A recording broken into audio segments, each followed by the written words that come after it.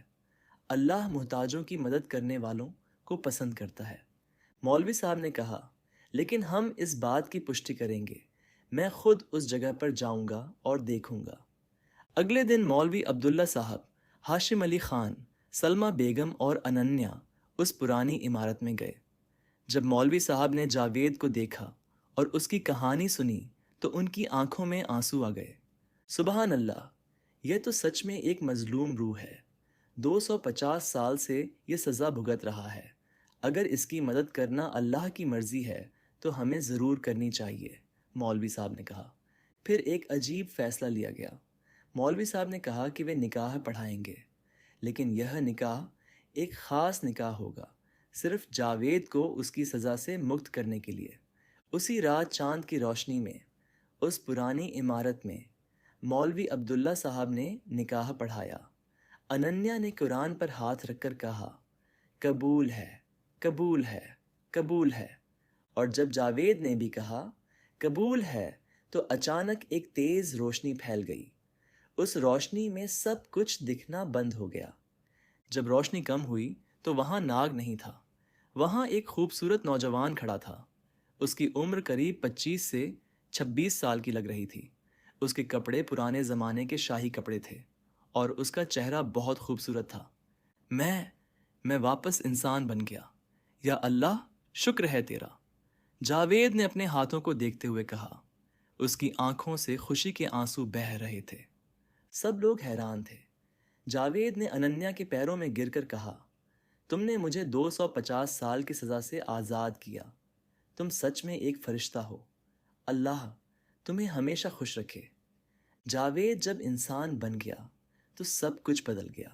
اس پرانی عمارت کا جو خزانہ تھا وہ سب جاوید کا تھا۔ اللہ کی کرامات سے جاوید کو سب کچھ واپس مل گیا، لیکن اب جاوید ایک بدلا ہوا انسان تھا۔ اس نے اپنی ساری دولت سے ایک بڑا اسپتال بنوایا جہاں غریبوں کا مفت علاج ہوتا تھا۔ اس نے ایک مدرسہ بھی بنوایا جہاں غریب بچے مفت میں پڑھ سکتے تھے۔ اننیا کی عمر ابھی صرف 13 سال تھی، اس لیے اصلی نکاح کی رسم 5 سال بعد ہوئی جب وہ 18 سال کی ہو گئی۔ تب تک جاوید نے اپنی زندگی کو پوری طرح سے بدل دیا تھا۔ وہ ایک نیک اور دانشیل انسان بن گیا تھا۔ جب اننیا 18 سال کی ہوئی تب اس کی اور جاوید کی شادی دھوم دھام سے ہوئی۔ پورے قصبے میں یہ بات مشہور ہو گئی تھی کہ کیسے ایک نیک دل لڑکی نے ایک مظلوم روح کو 250 سال کی سزا سے آزاد کیا۔ اننیا کی امی سلمہ بیگم کہتی ہیں، اللہ نے میری بیٹی کو خاص بنایا تھا۔ اس دن درگاہ کے خادم صاحب نے صحیح کہا تھا کہ اس کی تقدیر میں کچھ خاص لکھا ہے۔ میری بیٹی نے نہ صرف ایک مظلوم روح کو آزاد کیا بلکہ ہمیں یہ سکھایا کہ رحم اور محبت سے کوئی بھی مشکل آسان ہو سکتی ہے۔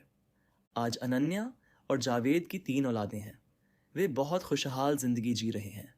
جاوید نے اپنے پرانے غرور کو پوری طرح چھوڑ دیا ہے اور اب وہ غریبوں اور محتاجوں کی مدد کرنے میں اپنی زندگی گزارتا ہے۔ یہ کہانی ہمیں یہ سکھاتی ہے کہ 1. غرور اور تکبر انسان کو تباہ کر دیتا ہے۔